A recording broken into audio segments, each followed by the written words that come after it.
Imagine this. You're standing in a quiet room that has no doors, no windows, no visible source of light.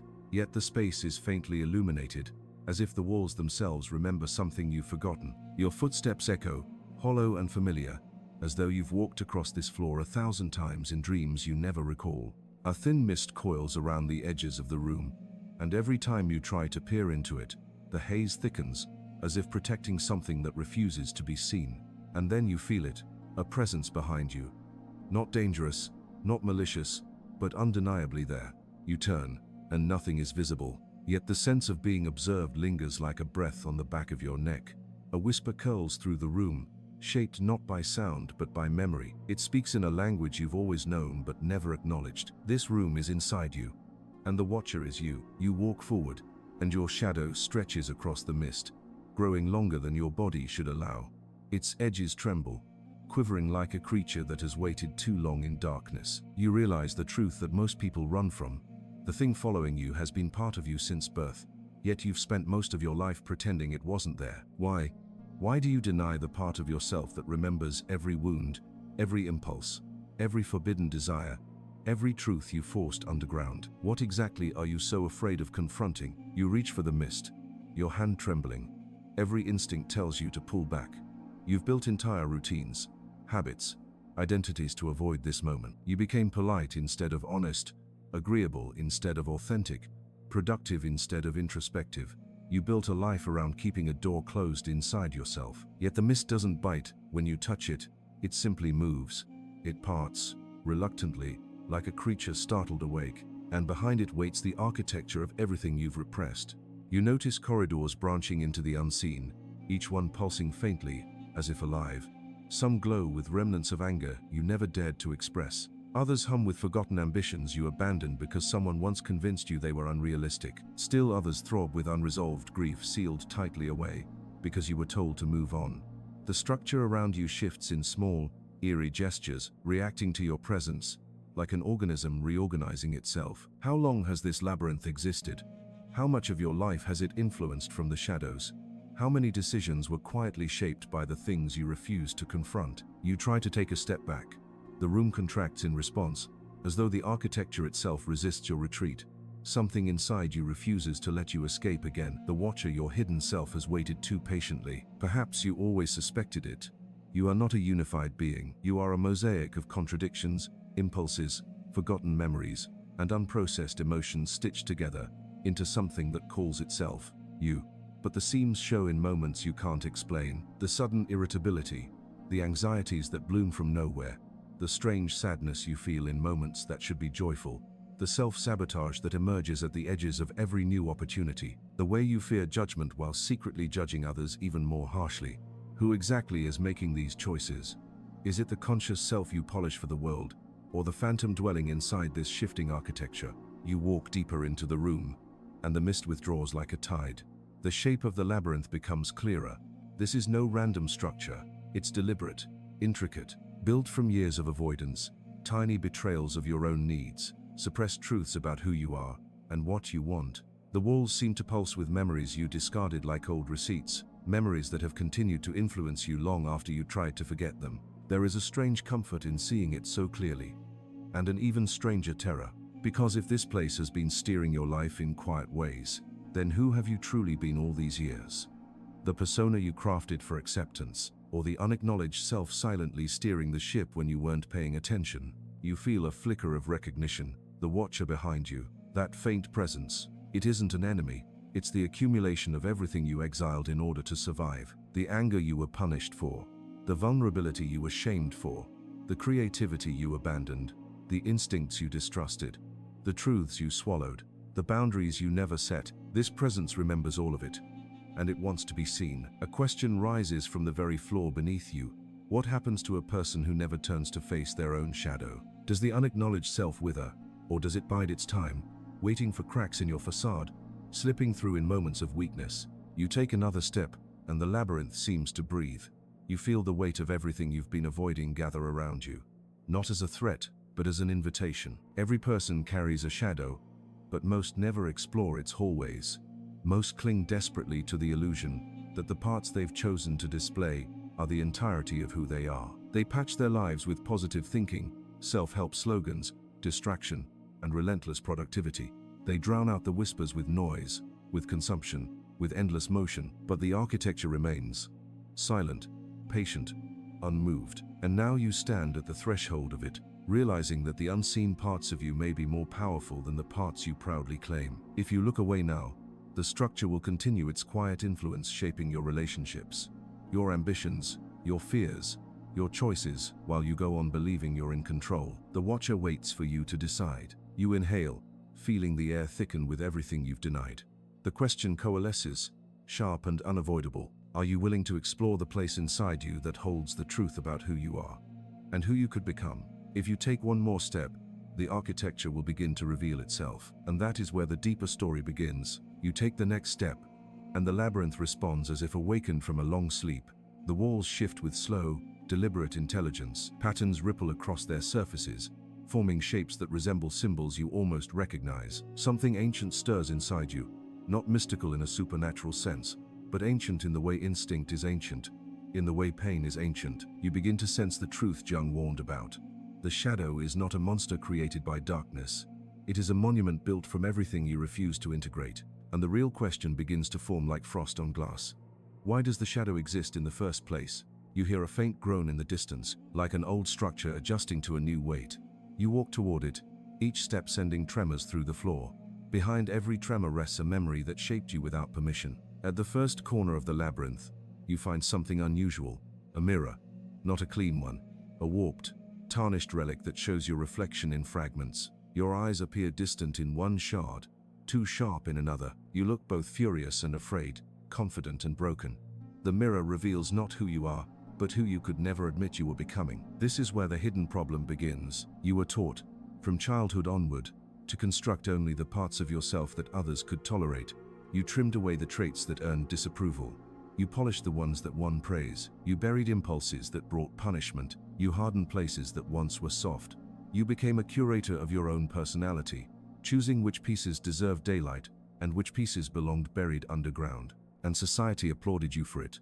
Teachers, parents, employers, friends, all praising the version of you that caused them no discomfort. Schopenhauer once argued that much of human behavior is nothing more than instinct disguised as decision. The labyrinth around you seems to nod in agreement, its walls thrumming lightly. You begin to understand that your shadow was not built by your failures. It was built by your obedience. The pressure to be acceptable, the fear of being rejected, the terror of being seen too fully. Your shadow is the graveyard of every trait you abandoned to survive. You walk deeper. The walls tighten around you, narrowing slightly. It feels like stepping through the throat of some enormous forgotten memory. Words appear etched along the stone, silent reminders of the philosophies you once skimmed but never lived. Nietzsche's writing glows faintly on one wall. The individual who cannot command himself will always seek someone else to obey. You run your fingers over the inscription. The stone is warm, almost alive. You feel the meaning before you fully understand it. Somewhere in your life, you stopped commanding yourself. You outsourced your identity, letting social pressure sculpt you like wet clay. And the parts of you that resisted, they became shadow. You continue down the corridor and emerge into a chamber lit by an unseen pulse. The room feels heavy, like the air has thickened with unspoken truths. On the far wall, more words shimmer. This time, from Sartre, you are the sum of your actions, not what you intend, but what you choose. The chamber seems to echo with the weight of that idea. You start to see how the hidden architecture shapes behavior. Every suppressed truth leaks out sideways. Every avoided emotion reappears in another form. Anger dissolves into passive resentment. Fear becomes overachievement. Shame hides inside perfectionism.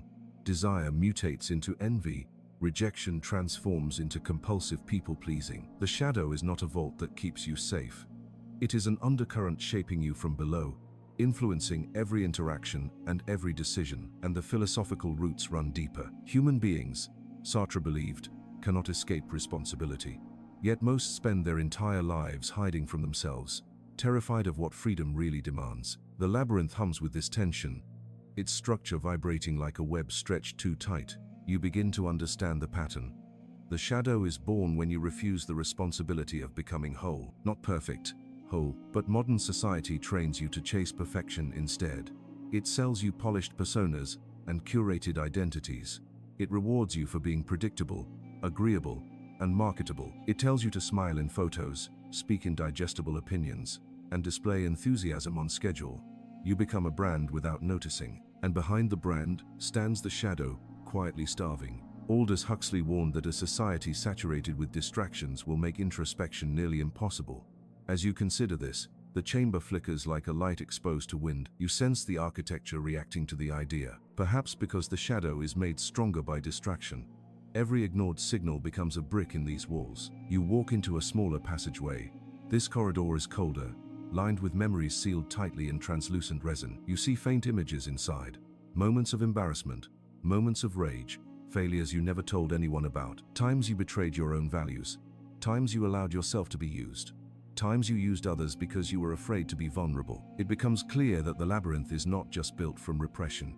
It is built from contradictions you never resolved. Schopenhauer believed, humans are torn between what we desire and what reality permits. The corridor pulses at that thought, the resin glowing like amber around fossilized emotion. Every contradiction you endured without confronting became a fracture line in your identity. The shadow filled those cracks. And then comes Jung again, his ghostly insight hanging in the air with absolute clarity. The shadow is everything you refuse to acknowledge. But refusing is not the same as eliminating. You continue walking, and the corridor drops into a deeper chamber, the largest so far. The air feels alive. A low hum vibrates through the floor, like a heartbeat that has waited decades to be heard. In the center rests a structure shaped like a spine of black stone, each vertebra etched with the imprint of a moment when you silenced yourself. You circle it slowly. Every memory carved into its surface represents a time you sacrificed truth for acceptance. A museum of compromises. You feel the gravity of the room pulling on your breath. This is the core problem. You built a self that could survive the world, but you abandoned the self that could lead it. The labyrinth begins to shift again. A new corridor opens, long and dim. It promises deeper revelations, darker truths, and the beginnings of consequences you have not yet confronted. You feel the pull, not dread. Recognition. Something waits ahead, shaped by every choice you never questioned. And you sense that stepping into that corridor will reveal just how far the shadow reaches into the fabric of your life. You step into the opening corridor, and the first thing you notice is the change in the air. It grows heavier, denser, as if weighted by all the choices you never realized you made. The floor beneath you feels uneven now, shaped by countless footprints your own etched into the surface like faint depressions. Every misstep, every avoidance, every moment of self-betrayal has left its mark here. And as you move forward, a quiet realization forms. Your shadow has been walking ahead of you for a long time. The corridor widens into a vast chamber, but this one is different from all the others. It resembles a city built in secret, a metropolis of decisions, habits, and patterns you believed were random. Structures rise from the floor like skeletal towers, each one humming with a faint, eerie resonance. You realize with a shiver that these towers are not memories. These are consequences. You move toward the nearest structure. Its surface shifts like liquid stone, replaying scenes from your life in muffled fragments. You see yourself avoiding a difficult conversation, pretending to be fine, laughing when you were hurting, agreeing when you wanted to refuse, choosing comfort over honesty, silence over truth, certainty over growth. The tower flickers, and the fragments rearrange. Now you see the aftermath. The dreams you abandoned, not because they were impossible, but because you feared appearing foolish. The relationships you stayed in too long, because loneliness felt unbearable. The opportunities you sabotaged, claiming you weren't ready. The spirals of anxiety that bloomed whenever you walked too close to something real. You reach out to touch the tower, but the structure vibrates, rejecting contact. The message is clear: these consequences are not yet ready to be touched. You move deeper into the chamber.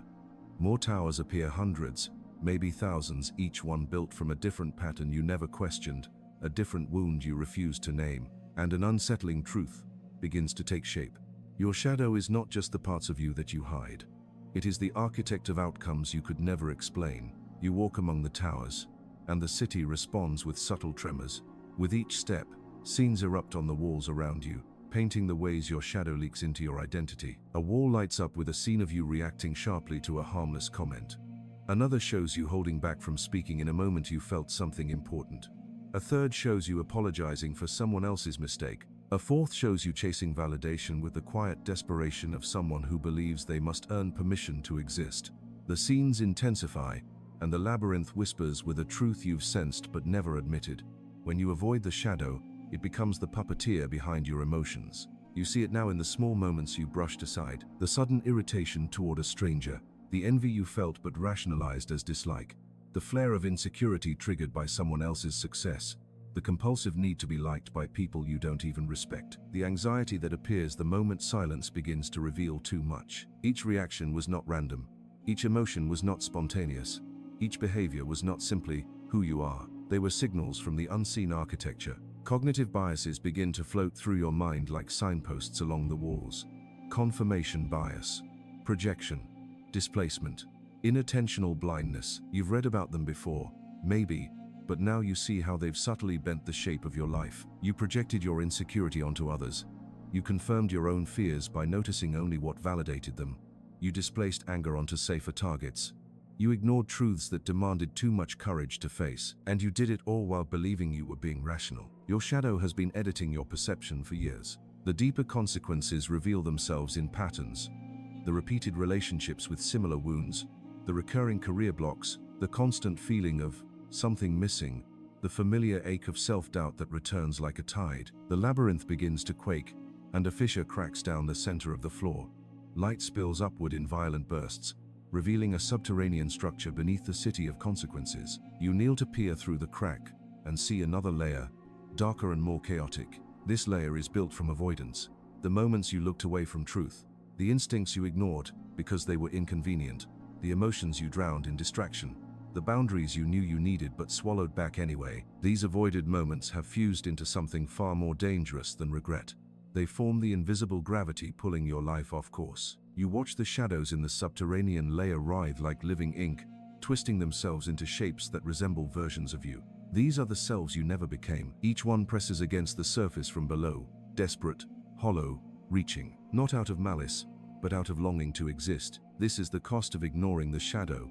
You fracture into unrealized versions of yourself. You stand, trembling. The towers around you begin to flicker with new scenes, darker ones now. Times you felt inexplicable resentment. Moments when you distanced yourself from someone you cared about. Instances where you walked away from opportunities, not because you didn't want them, but because part of you felt unworthy of them. These scenes reveal a harsher truth. The shadow steers you away from what threatens it. Growth threatens it. Love threatens it. Vulnerability threatens it. Authenticity threatens it.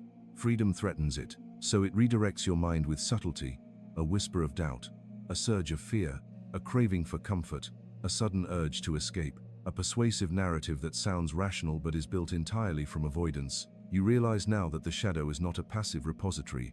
It is an active force, one that protects you from pain by trapping you inside it. The chamber dims. A circle of symbols ignites around your feet, glowing with pulsating clarity. You recognize them instinctively, even though you've never seen them before. They represent the primary consequences of an unexamined shadow. Fear masquerading as caution, shame masquerading as humility, anger masquerading as righteousness, despair masquerading as realism, loneliness masquerading as independence, self-doubt masquerading as modesty. The labyrinth seems to breathe in sync with your thoughts. The walls expand and contract with unsettling awareness, as if acknowledging your understanding. You feel the urgency now sharp, electric. This architecture has shaped your identity with quiet precision. It has built detours in your life, sculpted invisible walls around your potential, and sewn patterns into your behavior that you mistook for destiny. But the labyrinth isn't finished showing you the cost. A final tremor shakes the chamber, and a doorway splits open, revealing a narrow passage drenched in crimson light. The air here feels different, charged, expectant. Something waits at the end of this path. Not another consequence, not another memory. A turning point. The architecture has shown you the damage. Now it prepares to show you the possibility of revolt. And with a deep, steady breath, you step toward the passage. The crimson passage narrows as you move forward, and the air crackles with the strange electricity of turning points.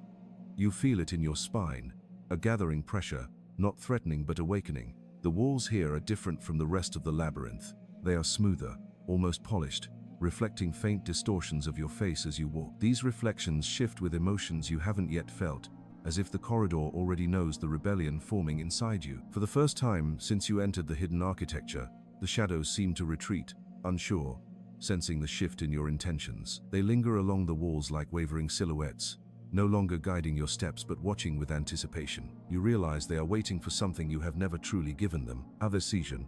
As you walk deeper, a single question coils inside your mind. What does it mean to rebel against the very architecture you built? The corridor opens into a vast chamber unlike the others. This one is silent, empty, almost tranquil. A circular floor stretches beneath you, marked with faint rings that resemble the ripples of a stone dropped into water. Above, the ceiling curves into a dome inscribed with shapes that might be constellations or neural patterns or something in between. At the center of the chamber stands a pedestal made of translucent stone.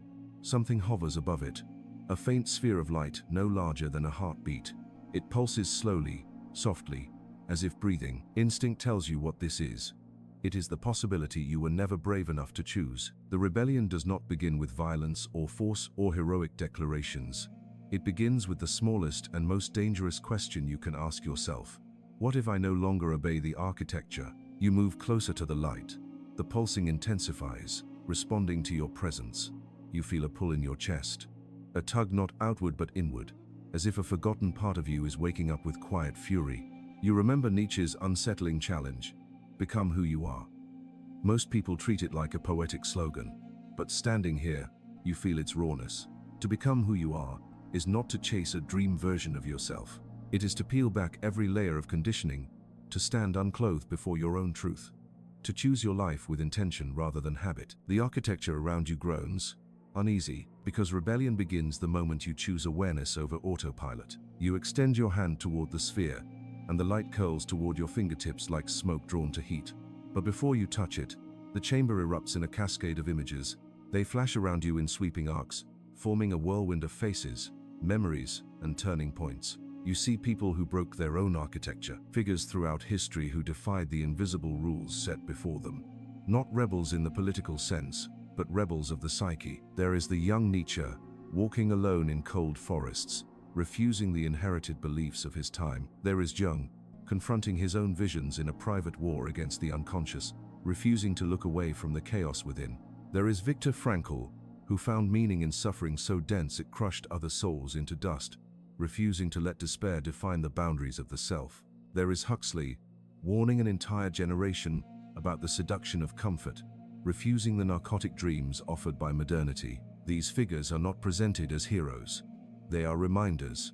Rebellion begins with one act: seeing truth where you once chose blindness. The images collapse, like dying stars, and the chamber stills. You finally touch the sphere. It bursts into your hand with a soft shock, sending a surge through your body that feels like a second heartbeat. A heat blooms inside your chest, not painful but fierce, like a flame that has been denied air for too long.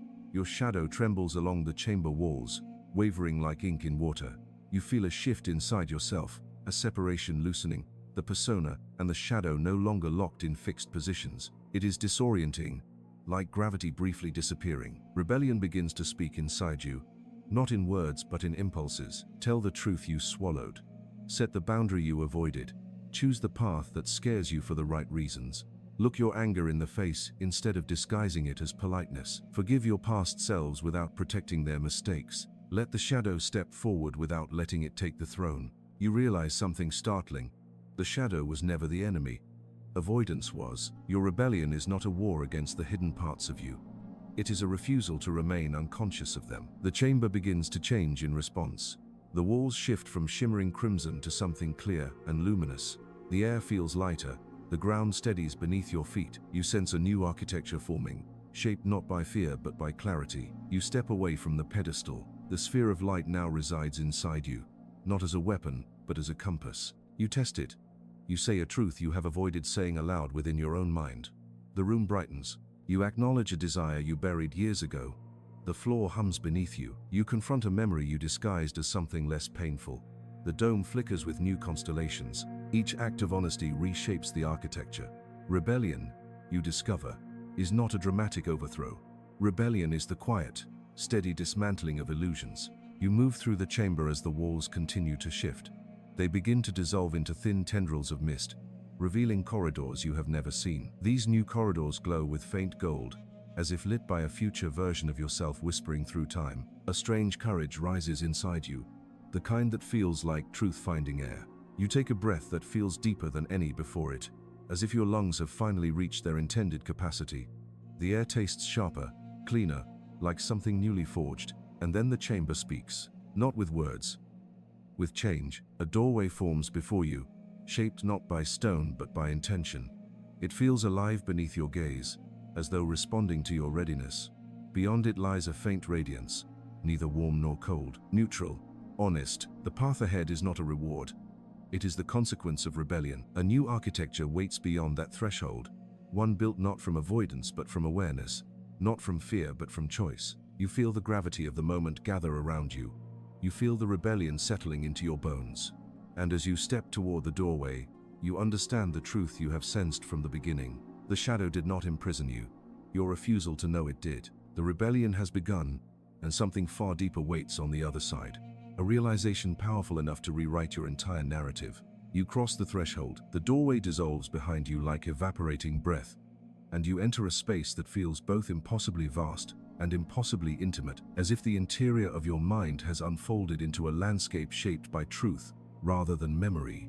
The air is still, almost reverent. Light gathers here in spirals, drifting in slow arcs like particles suspended in water. There are no chambers now, no corridors, no symbols carved into stone, only an open expanse that seems to wait for something inside you to arrive. For a moment, you stand quietly, listening. There is no hum of consequences here, no whisper from the walls, no echo of past selves pressing upward from buried layers, only a single, steady pulse within your chest. The rebellion has altered something fundamental. You are no longer walking through architecture. You are walking through possibility. As you take your first step into the expanse, you feel an uncanny stillness settle over your thoughts. It is not silence, it is clarity, a clearing in the dense forest of identity where something ancient and essential prepares to reveal itself. You sense the presence before you see it. A figure forms in the distance, emerging from the light like a sculpture stepping out of marble. At first, it appears blurred, as if made from the same substance as the spiraling particles floating through the air. But as you approach, the shape sharpens. It stands tall, confident, unburdened. Its posture is relaxed, neither defensive nor aggressive. Its gaze is calm and unwavering. The figure is you, not the you shaped by fear, not the you shaped by approval, not the you shaped by habit. This is the self that has existed beneath every layer of conditioning, waiting with a patience that borders on heartbreaking. A version of you untouched by shame, unwarped by expectations, unfragmented by the shadow. The true self, the original blueprint. It does not speak, it does not need to. You feel the recognition instantly, a jolt that travels through you like a tidal current breaking against the foundations of your identity. You understand now why the labyrinth fought, why the corridors trembled, why the hidden architecture revealed itself only piece by piece. Because the final truth is not a concept, it is a confrontation. The figure lifts its hand, and the air vibrates as though something monumental is about to collapse. The particles swirling around you merge into a single stream of light that flows into its palm. When the figure opens its hand again, the light has solidified into a single reflection. You, standing in this expanse, illuminated by the realization rising like dawn behind your eyes. The shadow was never your enemy.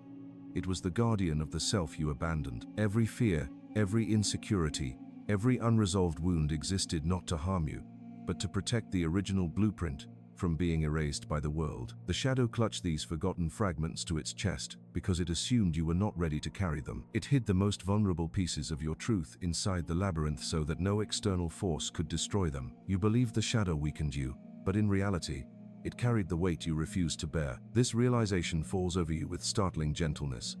You feel your breath hitch, you feel your chest loosen, as if shackles you never noticed have fallen away. All this time, you thought the shadow was the part of you that needed taming, cleansing, conquering. Yet the truth stands before you, radiant and unyielding. You did not need to destroy the shadow, you needed to listen to it. The figure approaches you with calm steps.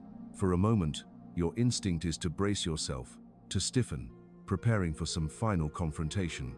But the figure does not challenge you. It extends its hand in an offering. You understand instantly. Integration. The true self and the shadow were never meant to be separate entities. The division existed only because you believed it did. You built the labyrinth to house the parts of you that frightened others. The shadow guarded those parts because it refused to let them be erased. Now the rebellion dissolves the architecture, and the final step demands something braver than war. Acceptance. You place your hand in the figures. Light erupts around you, not violent but overwhelming in its purity. It pours through your skin, your lungs, your heart, your mind, illuminating every corner of your inner world. You feel the sharp edges of forgotten memories soften. You feel anger settling into clarity. You feel fear shifting into awareness. You feel shame dissolving into understanding. The shadow does not vanish. It moves inward, becoming part of your breath, part of your thoughts, part of your strength. For the first time, you see what integration truly means. The traits you buried return not as demons but as tools. Your anger sharpens into boundary. Your fear sharpens into intuition. Your desire sharpens into direction. Your grief sharpens into wisdom. Your vulnerability sharpens into connection. Your authenticity sharpens into power. The figure merges with you, dissolving into your chest like a sun sinking into the horizon. A warmth spreads through your body, radiating into your limbs, your heartbeat, your vision. You feel taller, not physically but internally, as if you have finally stepped into a shape you were always meant to fill. This is the ultimate truth. You cannot become whole by choosing only the parts of yourself that feel convenient. You become whole by embracing the parts you feared, the parts you exiled, the parts that hurt to look at. Wholeness demands integration, not perfection. You realize now why the labyrinth shifted with your thoughts, why the chambers responded to understanding, why the architecture exposed itself only after you rebelled. The labyrinth was not a prison, it was a map. Every room represented a place where you abandoned yourself. Every corridor represented a path you refused to walk. Every shadowed wall represented a truth you were not yet ready to hold. The architecture existed only to lead you to this moment. The expanse around you trembles. Light pours through cracks that weren't there before. The landscape begins to dissolve, not in destruction but in a kind of completion. Its purpose fulfilled. You feel no fear, only stillness, only clarity. The final realization settles into your consciousness with quiet authority. You are not the persona you crafted to survive. You are not the wounds you endured. You are not the armor you built. You are not the shadow you feared. You are the one who integrates all of it. The light fades into a soft glow. The expanse folds inward like a closing eye. The ground beneath your feet reforms into something solid, something familiar. You sense the return to ordinary reality approaching, but it no longer feels ordinary at all. The architecture no longer hides beneath your consciousness. It has become part of you, transparent and alive. Before the final light dims, a single question rises inside your mind, gentle yet absolute. Now that you have seen the truth, what will you choose to build? You inhale. The world returns, and everything feels new.